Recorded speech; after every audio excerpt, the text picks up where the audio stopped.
Hello and welcome to the Gytes for the Peebles Sevens, the first round of the Kings of the Sevens for this season. Last year, Hearts and Balls picked up the trophy with a win against Selkirk in the final. Could they do it again this year? Well, there are 12 teams competing in 4 pools, with the winners of each pool going straight through to the semi-finals. With news of the story so far here at the Gytes, let's join Stuart Cameron. Let's begin with Pool A, which saw holders Hearts and Balls go out to WATSONIANS 1912, with Berwick being beaten by both of them. So there would be a new name on the trophy at Peebles. Pool B went to Melrose, who got 2 wins over Hawick and Edinburgh Accies, which was enough to give them safe passage to the semi-finals. An all-border Pool C went the way of Gala, who narrowly got past Kelso, although they didn't find much resistance from Jed Forest. In Pool D, Selkirk were the dominant side, having few problems disposing of both Peebles and Biggar, scoring 64 points without conceding any. By finishing second in their pools, Hearts and Balls, Edinburgh Accies, Peebles and Kelso all received 3 Kings of the Sevens points, but it would be WATSONIANS, Melrose, Gala and Selkirk who would contest the semi-finals. First up, it was WATSONIANS v Melrose, and despite last season having a poor campaign, WATSONIANS looked far more like their old selves, and they opened the scoring with a well-worked try by Fraser Cousin to go into the lead in the tie. Melrose responded with a try in the corner by Donald Crawford, which tied the score up again, and despite the very windy conditions at the Gytes, the swirling wind didn't stop Struan Hutchison from nailing the conversion of the day from the touchline with a peach of a kick to put the Borderers in front. There may be a host of new faces in the WATSONIANS lineup these days, but Sevens rugby is traditionally played to a high standard down Myerside Way, and the club, who were Kings of the Sevens 3 times in a row pre-COVID, were back to their brilliant best when Callum Harris finished off an exceptional piece of play to retake the lead and go in for their second try, which took the half-time score to 10-7. The lead changed hands again just after the break when speedster Archie Pilcher collected a pass and weaved his way through the Sonians' defence to go in under the posts for a Melrose converted try. It was a real ding-dong battle, and when Struan Hutchison's tackle on birthday boy Stu Allison was shrugged off, we had another change of leader, with WATSONIANS nipping back in front at 17-14 thanks to the successful conversion this time by Ben Morris. Mark Wilson spoiled the scoring pattern as the boys in maroon extended their lead with a pretty soft try, which proved decisive, and WATSONIANS went through to the final, 22-14. In the other semi, another team playing in maroon, Gala, facing off against Selkirk, and Ben Gill got them off the mark with an unconverted try. Selkirk came back instantly with Aaron McComb chasing up a perfect Ryan Cottrell kick ahead to equalise. Cottrell again used a clever kick which went to plan as he gathered it and took off for the try line, shepherded all the way by Liam Scott, but it was another 5 points in the bag for Selkirk, and despite being out wide, Aaron McComb was right on the money with the conversion, and Selkirk were up to 12-5, giving them a 7-point cushion at the break. Scott Peffer snuck in for a try after turning over possession near the Selkirk line, but from there it was all Selkirk. Ryan Cottrell broke clear again for his second try of the match to extend his team's lead, and then Ethan McVicker found his way to the line, going in between Tim McCavanagh and Andrew Mitchell to put his team 14 points clear with the conversion scored. Most of the crowd would have probably thought it was game over with around 2 minutes to play, but in Sevens anything can happen, and when Fergus Johnston popped a pass to captain Liam Scott for a converted try, there was still a glimmer of hope. Possession came straight back to Gala following the restart, and they forced their way downfield into Selkirk territory. With time running out, Fergus Johnston scored a crucial try to bring Gala to within 2 points of Selkirk. And when Scott Peffers goaled the extras, the referee's whistle for the end of full time saw the teams tied at 24 apiece. So it would go to sudden death, and whoever got the golden try would progress through to the final. And with their tails well and truly up, Andrew Mitchell completed the unlikely comeback to send Gala through to the final to meet WATSONIANS. Let's find out what happened in that as we join our commentary team of Hugh Brown and first Robin Purdy. So you join us here for the showpiece final of the Peebles Sevens between Gala and WATSONIANS. WATSONIANS seen off Melrose in the semi-final, a fancied Melrose team, and Gala, after extra time in an epic semi-final, Scott Peffers to get this final underway. And Hugh, coming into this tournament, you know, if you were a betting man, would you have gambled your money on this final? Not at all, Robin. I would have gone for Selkirk. I'd have gone probably for Melrose as well, to be honest. So it's two who weren't favourites to get to this stage, but hey, they've made it, and now the prize up for grabs is the Peebles Sevens trophy. Yeah, certainly both justified positions in this final, but the kick-off from Peffers has not gone 10, so it's the first meaningful possession to Watsonians. And here goes Stu Allison, who's been really impressive throughout this tournament. He's a big man, but he's quick with it. Now, Watsonians, they've been comfortable in possession all afternoon, and just as I say that, they've coughed up a knock-on, and Gala with their first possession. Peffers to the evergreen Craig Jackson. Here goes Mitchell again. Mitchell's been very impressive throughout this tournament. Scorer of the Golden Point try in the semi-final. Ben Gill, who's recovered from an injury in the semi-final, and that's good to see.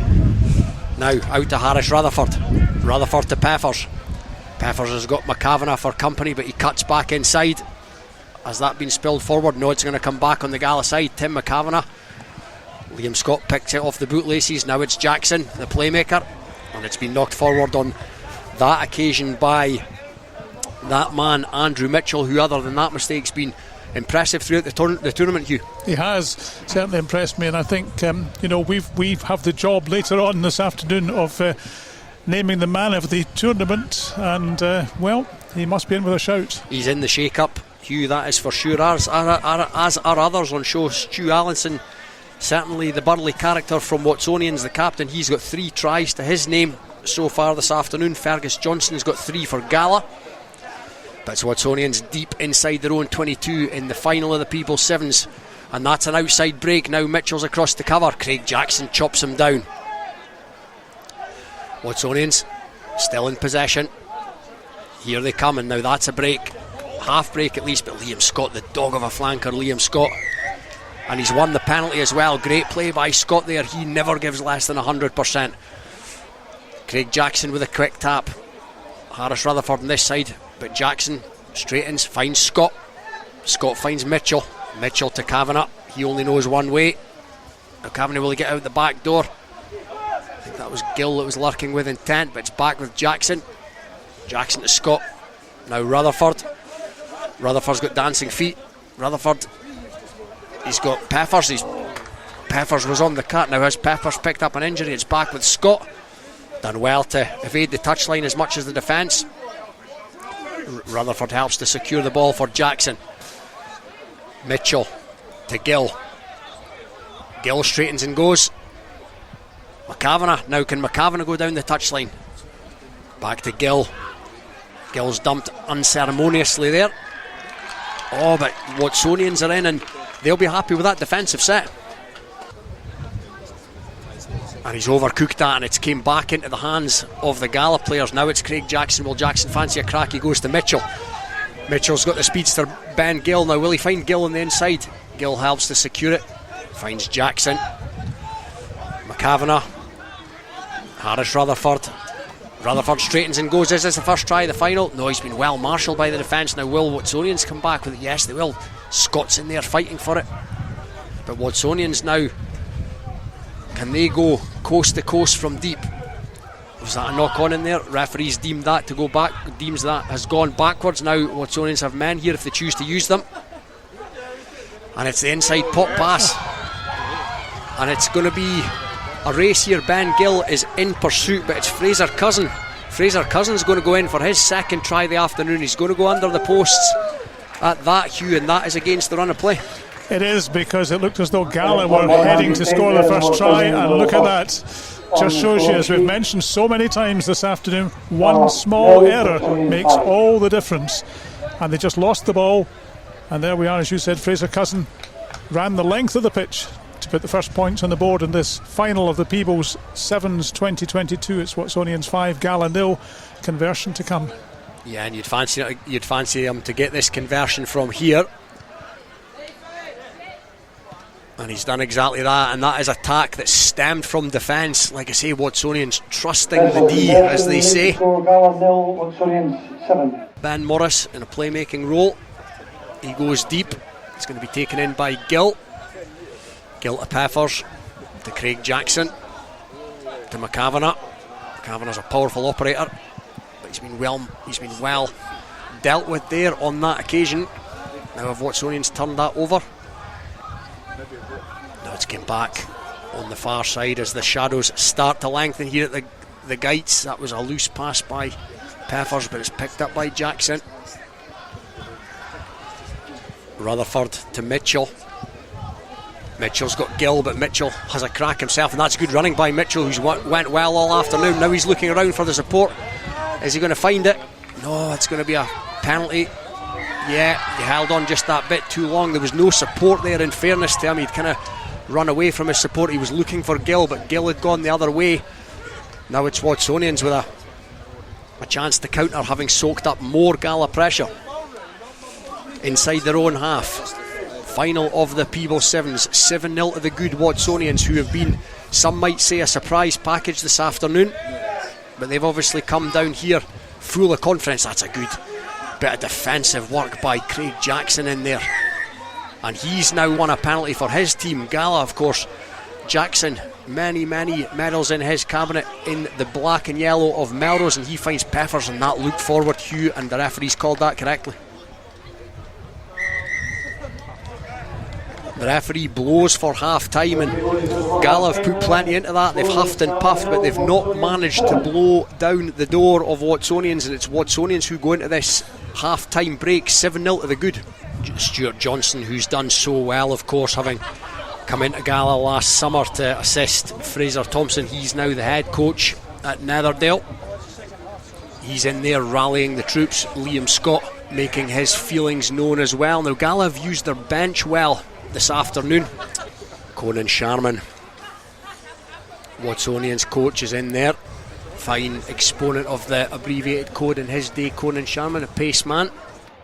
Burly figure of Tim McCavanagh has been replaced by the taller and more slight figure of Jay Coltman, who's went well this afternoon off the bench. Good kick-off, gives his forwards every opportunity. Now has that been knocked on by the Gala player? It's been hacked on by Craig Jackson. Great to see him back after such a serious injury sustained as captain of the Southern Knights. But it's broken field play, and here come Watsonians right up the middle. Strong running here. Ben Morris. Now Ben Morris has found his man there in the shape of Ali Holmes. Now that's surely come out, and the referee agrees, yes. Now Johnson, Fergus Johnson, that's a beautiful offload. It's going to come back to Jackson. Ben Gill, one of the quicker operators in this Gala 7. I think he's been harshly penalised there. Andrew Mitchell, the Watsonians player, did call for it straight away, but I don't think he left his feet, and that could be a telling moment. So Watsonians, 4-time Kings of the Sevens winners, 3 times in a row between 2017 and 19, but they copped up possession here. Now it's Mitchell to Gill. Will Gill take his man on the outside? He's been well marshalled, but he's committed 2 or 3 Watsonians bodies. It's back to Jackson. Coltman, pass, beautiful pass right in front of Liam Scott. Liam Scott hits the afterburners. Now, has he held on to that too long? No, an indiscretion by the Watsonians player. So Gala in meaningful Watsonians territory here. Now Craig Jackson, does he fancy a dart? He's been taken there. Has he been taken highly? The referee's got the arm out. I don't think it was enough to see him go to the pocket, but Coltman's gone quickly. Now it's Coltman to Gill, back in field to Peffers. Gala have got men on the open side, but it's came back on the Watsonian side again. Great defence from Watsonians. Patience. Now, he's had a flap at that, and that's Craig Jackson, and there's only going to be one outcome here. Yeah, Hugh. I think so. Referee reaching into his pocket. Yeah, he's gone, Craig Jackson. Yeah, he's off to the cooler for a couple of minutes, and you just feel that could be absolutely key in this final. Yeah, 7 against 6 makes it much more difficult for Gala now. Watsonians happy once again to go down the touchline with a penalty rather than run it from deep. Gala are going to have to defend manfully for this 2-minute period. Stu Allison been mightily impressive this afternoon for Watsonians, and that's a good piece of running, but it's a great bit of defence by Andrew Mitchell on both sides of the ball. He's been super impressive this afternoon as Mitchell. But here come Watsonians now. There's a foot race, but there's only going to be one outcome, and that is a Watsonians try, and that's Mark Wilson, who scored in the semi-final as well, and that's a body blow for Gallagher. Well, I think that gives Watsonians a huge advantage, because we are now well into the second half of this final, and they now lead by 12 points to 0 with the conversion to come, and if he gets this, then Gala have a mountain to climb. Yeah, and I think they're still going to spend a little bit of time with Craig Jackson in the bin as well. Decent enough effort, but it's been caught up in the whittle. Oh, it's came up just short. And it's going to be Watsonians to get us back underway. Ben Morris goes deeper with that one, but the wind's caught it. Oh, it's taken in by Coltman. He's hit hard in the contact. It's going to come back on the Gala side, and Gala now needs something from somewhere, and quick, albeit with 6 men. Liam Scott, the warhorse, he's found Peffers. Peffers likes to come in off that left foot, and he's done exactly that. Scott Peffers is a big bump off Scott Peffers as well. He's done well there. As the sin bin clock ticks down, Mitchell, so impressive for Gala this afternoon. Does he fancy a crack? He does, and he's offloaded to Liam Scott, another man who's been impressive this afternoon in the maroon jersey. Watsonians in over that ball. The referee deems that to be illegal. Craig Jackson back on the pitch again. Yeah, he is, as is Glenn McCrum. Now that's good running from Fergus Johnson, brother of Lachlan Johnson. Now here goes Coltman.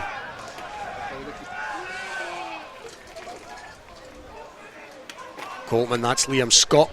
Now here comes Craig Jackson. Is Craig Jackson going to make amends? He's been well marshalled there, Jackson. Back to Mitchell. Mitchell's hit hard. Did the Watsonian come from an offside position? He didn't, deems the referee. Now it's out again to Johnson. Johnson's quick and he's elusive. Johnson's going to go in here. Lovely piece of running from Johnson, and Gala right back in this, Hugh. Absolutely, they've given themselves hope. They certainly have. Peffers played his part in getting them back level, and he's converted that one.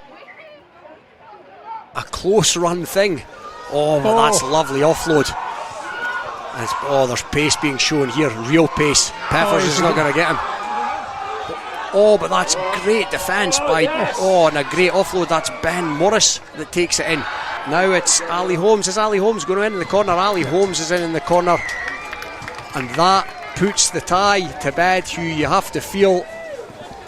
Yeah, absolutely, Robin. Ali Holmes, this second try of the competition, and surely that means that the Edinburgh side will be the victors this afternoon. Now 17 points to 7 to the good, with that conversion to come.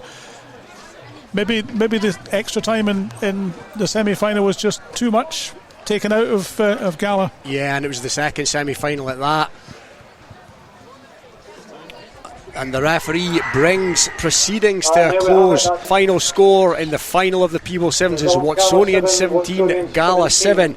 It has been a great final. It's been a great all-round performance by Watsonians throughout the day, and as I said earlier on, they've come down here under the radar.